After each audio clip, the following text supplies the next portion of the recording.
Hello दोस्तों, नया video budget के ऊपर। क्योंकि बजट हम सब के जीवन को और राष्ट्र के निर्माण में एक अहम भूमिका निभाता है। इसलिए बजट और इसके साथ जुड़ी हुई जितनी हमारी समस्या हैं उनके बारे में भी बात करेंगे।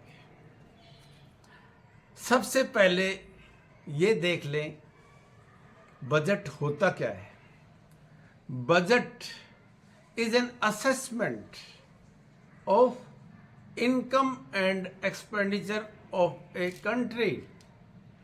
किसी देश में कितनी आमदनी होती है, कितने रिसोर्सेज हैं और कितना खर्च होता है, इन दोनों का बही खाता, इन दोनों का अकाउंट को ही बजट कहते हैं। सीधे चलते हैं। मैं बहुत सारे media channel, newspaper, public domain में, सोशल मीडिया पे बहुत सारी चीज़ें चल रही हैं। जो चीज़ छूट गई है या बहुत ही ज़्यादा महत्वपूर्ण है, I will take only those features. सबसे पहले आउटले। आउटले का मतलब कुल टोटल खर्चा कितना बजट में हमारे पास, कितने रुपए का बजट रखा है। तो ये लगभग 55 लाख करोड़ रुपए का बजट है। हमारे पास संसाधन कितने हैं? 50 लाख करोड़ रुपए के। और इन दोनों का अगर गैप देखें तो ये 5 लाख करोड़ रुपए आ गया। इसे हम कहते हैं डेफिसिट, यानी फर्क रह गया।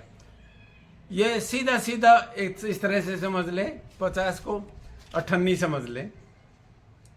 कमाई 98, खर्च 55 पैसा, इस तरह से समझ लें, यानी डेफिसिट है। अच्छा बजट वो माना जाता है जो सरप्लस बजट होता है। पहली बात, यहां 4 पिलर बनाए हैं, ज्ञान नाम दे दिया है, उनको एड्रेस करेंगे। ग्रामीण है, यूथ है, एग्रीकल्चर और नारी, कुछ इस तरह से नाम। ये एब्रीवेशन बनाने के लिए स्पेशलिस्ट हो गई है सरकार। थ्रस्ट आगे देखते हैं, थ्रस्ट एरिया क्या होता है। असली बात यह है, क्योंकि पॉलिटिकल पार्टी विशेष तौर से चुनाव का ध्यान रखती है और देश में आधी पॉपुलेशन महिलाओं की है, तो आगे अब इसके बाद कोई भी सरकार आएगी वो विमेन सेंट्रिक बजट जरूर देंगी, क्योंकि आधी पॉपुलेशन महिलाओं की है। और मध्य प्रदेश का चुनाव था जिसमें लाडली योजना ने चुनाव को इधर से उधर कर दिया।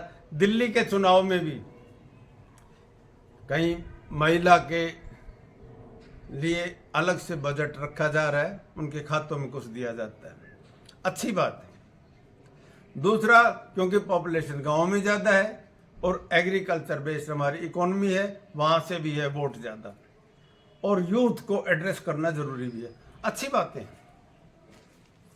पहले वो बातें जो बहुत अच्छी लगी इस बजट की, अच्छा तो अच्छा होता है। कुछ रिलीफ दिया एम्प्लॉयज को और पेंशनर्स को 12 लाख तक। उसमें एक छुपी हुई टेबल भी चल रही है साथ साथ, 4 लाख तक इतना, 8 लाख तक इतना, 12 लाख तक इतना। लेकिन जो भी कुछ हो, लगभग जिनकी 15 लाख रुपए से के आसपास इनकम है उनको 50,000 रुपये, 55,000 रुपये के आसपास रिलीफ मिल जाएगा, अच्छी बात। एक बहुत अच्छी फीचर इस बजट में दी गई है, विचार बहुत अच्छा है कम से कम, वो है कंजम्पशन को बढ़ाओ, कंजम्पशन सेंट्रिक। कंजम्पशन होगा तो डिमांड होगी, डिमांड होगी तो प्रेशर आएगा प्रोडक्शन के लिए। प्रोडक्शन अगर हो जाता है तो आपको मैन्युफैक्चरिंग की जरूरत पड़ेगी, इन्वेस्टमेंट भी वहाँ अट्रैक्ट आएगा। देखो, सब कुछ गवर्नमेंट नहीं कर सकती, सारी चीज़ों के लिए गवर्नमेंट के ऊपर निर्भर भी नहीं रहा जा सकता। दोनों सेक्टर, गवर्नमेंट, प्राइवेट, कॉरपोरेट, सभी मिलके देश का निर्माण करते हैं। कंजम्पशन यानी डिमांड जब बढ़ेगी तो प्रोडक्शन बढ़ेगा। इसके बाद एक अच्छी बात जो फीचर नज़र आई बजट में वो ये है, हाउसिंग एक समस्या थी और उसमें भी बहुत सारे एक्ट आ गए। लंबा लॉकडाउन लग गया था, पहले नोटबंदी हो गई थी, इससे प्रेशर हो गया था कंस्ट्रक्शन का जो काम है, और ये इंफ्रास्ट्रक्चर का बहुत बड़ा काम होता है। बहुत सारी सोसाइटीज़ के बहुत सारे कंस्ट्रक्शन बीच में लटके हुए थे, उनके लिए अलग से बजट का प्रावधान किया है ताकि उनको रिलीफ मिल सके और हाउस पूरा हो सके। यहाँ मैं एक बात ज़रूर कहना चाहूँगा, ये बिल्कुल स्पष्ट रूप से जो हमारे पुराने पिलर बनाए हुए थे उन्हीं के ऊपर आप बजट और निर्माण तैयार करते हैं, जिस तरह बुनियाद काम करती है। ये हमारे बेहतरीन से बेहतरीन जो उद्यमशील लोग रहे हैं उनका प्रयास रहा है, जो हिंदुस्तान आज 5 ट्रिलियन इकोनॉमी की तरफ चल रहा है और तीसरी अर्थव्यवस्था बन गई है। सारा श्रेय जो प्रेजेंट गवर्नमेंट को नहीं दिया जा सकता। ना देखो मेरी झुर्रियों को इस ताज्जुब से, ना देखो मेरी झुर्रियों को इस ताज्जुब से, लगाए हैं उम्र ने बरसों मेरा ये श्रृंगार करने में। इस देश के निर्माण में 75 साल में डैम भी बने हैं, एम्स भी बने हैं, IIT भी बनी है, इसरो भी बना था। ये नहीं कहा जा सकता कि पहले काम नहीं हुआ, बेसिक स्ट्रक्चर हो गया था, ये बात नहीं बोलनी चाहिए। मैं यहाँ विशेष तौर से एक बात, क्योंकि बाद में ये चीज़ें रह जाती हैं, इस बजट में एक छोटी सी डेफिशिएंसी मुझे नज़र आई, वो थी लिंकिंग ऑफ रिवर्स। हिंदुस्तान की जो नदियां हैं उन नदियों में को लिंक करना था आपस में, उससे फ्लड प्रॉब्लम कम हो जाती है और एग्रीकल्चर एकदम बूस्ट हो जाती है। यहाँ इस बजट में 2 चीज़ों के लिए विशेष तौर से रखा गया है कि फर्टिलाइजर के कारखाने आसाम में कुछ लगाए जाएंगे, मकाना का कुछ एक और इंस्टीट्यूट बना दिया जाएगा, सीड्स के लिए एक अलग कमीशन की तरह से चीज़ बना दी जाएगी। थोड़ा थोड़ा ऊपर से दिखाया गया है, लेकिन MSP के बारे में साइलेंट है। 3-4 दालों के लिए बात की गई है और कॉटन के लिए गई है। जहां बिहार का चुनाव है, बार बार ये लग रहा है कि उसको ध्यान रखा है, चलो बिहार का तो रखा, ओपन एयर फील्ड में कुछ एक जो सिविल एविएशन का काम कर दिया जाएगा, एक IIT को एक्सपेंड कर दिया जाता है। इस बजट की 5वीं जो अच्छी बात है, जो मुझे अच्छी लगी, वो यह मेडिकल कॉलेज की सीट बढ़ा रहे हैं। ध्यान तो आया कम से कम। यहाँ मैं एक उदाहरण देना चाहूँगा। बहुत बार ऐसा होता है, मेरे साथ भी हुआ है, कोई गहरा घाव होकर हॉस्पिटल में चले जाओ तो कई बार तो ऐसा होता है वहाँ सर्जन नहीं होता और स्वीपर ही टाँके लगा देते हैं। इतनी डेफिशिएंसी है।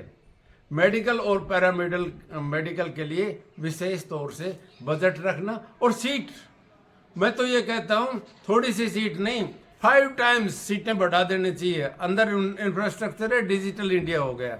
इस सरकार की एक और अच्छी बात है जो काबिल तारीफ कहूँगा। डायरेक्ट बेनिफिट ट्रांसफर डिजिटलाइजेशन, कि सीधा अकाउंट में पैसा आता है, ये अच्छी बात है। और पैसा जब सीधा आता है तो एक मुस्कुराहट, समझो एक परिवार में एक मुस्कुराहट आती है। पहले बिचौलियों का हाथ हो जाता था और बिचौलिए अब देखते रहते हैं। यहाँ बड़ी बात एक और की है, कम से कम ध्यान गया, वो है रोजगार की तरफ, एम्प्लॉयमेंट जनरेशन के लिए। और समझ आ गया, देर से आया, बड़ी दूर से आया, समझ आ गया कि MSME में रोजगार पैदा होते हैं और वहां के लिए अलग से बजट रखा गया। स्मॉल मीडियम कॉटेज का थोड़ा सा लेवल भी बढ़ा दिया, बजट एलोकेशन भी बढ़ा दिया, लिमिट भी बढ़ा दी, ये अच्छी बात है। यहां एक बात छुपी हुई है, इनलैंड वाटरवेज का जो सबसे सस्ता ट्रांसपोर्ट देता है, वहां पर साइलेंट है, बजट में कुछ भी नहीं दे रखा। हमारी जो रिवर अंदर की हैं उनको नेविगेबल बना के बीच में चला था एक बार काम, फिर पता नहीं क्यों रुक गया। और नदियों को साफ करने के लिए भी पैसा चाहिए, झगड़ा हो रहा है बार बार, नदियों में पीने लायक पानी नहीं रहा, उसके लिए भी बजट में प्रोविजन होना चाहिए। यानी इंटरनल वाटर रिसोर्स है, उनको विकसित करना जरूरी है। यहाँ मैं एक बात जो कभी रह गई है, जिस तरह से बॉम्बे से के पास से और यहाँ दिल्ली तक, तुगलकाबाद तक एक वेस्टर्न डेडिकेटेड कॉरिडोर है, और यहाँ अमृतसर से कलकत्ता हुगली तक, वहाँ तक आपका ईस्टर्न डेडिकेटेड कॉरिडोर है। नॉर्थ से साउथ तक और बिल्कुल ईस्ट से वेस्ट तक रेल का डेडिकेटेड कॉरिडोर बनना जरूरी है, लॉजिस्टिक के लिए बहुत ही जरूरी है। उसके लिए बजट में कुछ भी नहीं दिया जाए, जिक्र भी नहीं है। आगे अगर आप देखें तो हमारे पास बहुत लिमिटेड पोर्ट्स हैं, नई पोर्ट्स भी विकसित करना जरूरी है। यहाँ जिक्र है कि छोटे छोटे बहुत सारे और एयरपोर्ट बनाए जाएंगे और सिविल एविएशन को बढ़ावा दिया जाएगा। महानगरों से थोड़ा सा दूर ग्रीन फील्ड आपको एयरपोर्ट बनाने पड़ेंगे, और इसके लिए अलग से जितना बजट दिया जाए उतना दे देना चाहिए था। एक चीज फिर मिसिंग है, क्योंकि मैं एजुकेशन में हूं, एजुकेशन की बात जरूर करूंगा। जैसे भारत में का रहने वाला हूं, भारत की बात बताता हूं, मैं एजुकेशन का हूं इसलिए एजुकेशन की बात बताता हूं। आपने IIT का थोड़ा जिक्र कर दिया, एम्स में मेडिकल में सीट का जिक्र कर दिया, लेकिन प्राइमरी स्कूल जो बुनियाद बनाती हैं उनके बारे में तो कुछ भी नहीं कहा। वहां से होता है स्ट्रक्चर का, वहां चाहे कोई भला माने चाहे कोई बुरा माने, प्राइमरी स्कूल में और स्कूल एजुकेशन में जो दिल्ली मॉडल है वो कुछ ठीक है। वहाँ इन्वेस्टमेंट की जरूरत है, वहाँ इन्वेस्टमेंट होना चाहिए, ह्यूमन रिसोर्स वहीं से डेवलप होगा। हम बात न्याय की जरूर करेंगे। न्याय यानी जस्टिस, जस्टिस पे भी बहुत बड़े पैसे की जरूरत थी। डिलेड केसेस हो रहे हैं, कोर्ट परमिसेस में इंफ्रास्ट्रक्चर नहीं है, जजेस की नियुक्ति नहीं है, तो मैन पावर नहीं है, इसलिए बहुत ज़्यादा डिले हो जाते हैं। जस्टिस में जो पैसा लगना चाहिए था इंफ्रास्ट्रक्चर पे और दूसरी चीज़ों में, उसके बारे में बजट में बिल्कुल बिल्कुल मौन है। मेरी मेहरबानी थोड़ी सी करें मीडिया वाले, ये जो चीज़ जैसी है उसको वैसा बताएं, सिर्फ बढ़ाई बढ़ाई करके ढोलक चिमटा बनाना थोड़ा कम कर दे तो अच्छा रहेगा। ये बहुत अच्छी बात है कि हमारा GST कलेक्शन बहुत अच्छा हो रहा है। हमारा डायरेक्ट टैक्स है उसकी कलेक्शन भी बहुत अच्छी है। चुपचाप से आपने कॉरपोरेट का थोड़ा टैक्स कम कर दिया और उसके बाद भी ग्रोथ नहीं दिखती। एक बहुत अच्छा काम किया इस 2-3 साल से कम, और वो अंडर प्रेशर हुआ है या दबाव में हुआ है जब NPA is under control, non performing asset कुछ कंट्रोल में आ गए, जो लगभग 10% तक पहुंच गए थे। वो बुरी बात थी। सबको पता है कि पैसा दिया है तो पैसा वापस लो। बैंकिंग सेक्टर है वो देश की धमनियों में खून जैसे बहता है वो काम करता है। यहाँ एक अलग से विचार आएगा। वो विचार ये है कि अगर आप हॉरिजॉन्टल विकास कर रहे हैं तो वर्टिकल को सपोर्ट मिलती है। ये कब तक चलता रहेगा? इतने लोगों को मुफ्त में अनाज। भैया मेरे मनरेगा में बहुत बड़ा अमाउंट इन्वेस्ट करो। जिद नहीं करते। ये किसी ने भी स्कीम शुरू की हो, the last man in the line जिसको हम कहेंगे अंत्योदय, वहां तक मनरेगा का पैसा जाएगा। और प्रोजेक्ट पहले से बनाए ताकि देश के विकास में, इंफ्रास्ट्रक्चर में विकास हो। मैन पावर को लगाएं। बहुत ज्यादा ऑटोमेशन है, वो गति देगा, लेकिन हो सकता है उससे कुछ ह्यूमन सफरिंग्स भी बढ़ जाएं, क्योंकि रोजगार सृजन हमारे पास अनस्किल्ड है, उसको ट्रेंड लेबर फोर्स में बदलना जरूरी है। यहाँ एक चीज और मिसिंग है, ये मेरा 8वां बिंदु है कि लेबर लॉज को, श्रम का उनकी एग्जीक्यूशन है वो ठीक से नहीं हो रही। यानी समाज को इस तरह से नहीं बांटो कि एक शोषक हो जाए, एक शोषित हो जाए। बहुत ज्यादा जरूरत है कि श्रम के जो वेलफेयर के काम है उनको एग्जीक्यूट ठीक से, और उसके लिए पैसा लगाना जरूरी है। फास्टेस्ट ट्रांसपोर्ट और लॉजिस्टिक स्पीड देता है, और इस सरकार की ये शाबाशी कहेंगे जो हाईवेज के ऊपर जो काम हुआ है, रेलवेज में भी कुछ काम हुआ है, और अब तो रैपिड रेल ट्रांसपोर्ट आ रही है, वो भी जरूरी है, और मैग्नेटिक ट्रेन भी आ जाएगी। ये क्षेत्र ऐसे हैं हाई स्पीड के लिए कम से कम टच किया है, और जितनी जल्दी से इनको पूरा कर दिया जाए उतना ही बेनिफिट नीचे परकुलेट करेगा। कह रहा है शोर ए दरिया से समंदर का सुकून, जिसमें जितना ज़र्फ है उतना ही वह खामोश है। जिसको जरूरत है वो अपनी बात खुद नहीं कह सकता, वो बेचारा चुप रहता है। लेकिन ये पब्लिक है, ये सब जानती है। अगर हमारे पैसे से, टैक्स से कलेक्शन होता है तो ये वेलफेयर की तरफ जाना भी चाहिए। ठीक है, एक बजट जिसको हम कहेंगे संतुलित होना चाहिए। वो बात है कि गुड़ की जितनी डली है उतनी है, उसको बढ़ाया नहीं जा सकता, घटाया नहीं जा सकता, लेकिन टुकड़े कर करके जितने भी आदमी हैं वहाँ पर उनमें बांट देना चाहिए। इसको समावेशी कहेंगे, समावेशी वितरण। ऐसा ना हो एक क्षेत्र दूसरा क्षेत्र का शोषण करने लग जाए, एक वर्ग दूसरे वर्ग का शोषण करने लग जाए। बजट में सेंसस के लिए 10वां बिंदु में बोल रहा हूँ, सेंसस के लिए बजट में कुछ भी दिखाई नहीं दिया।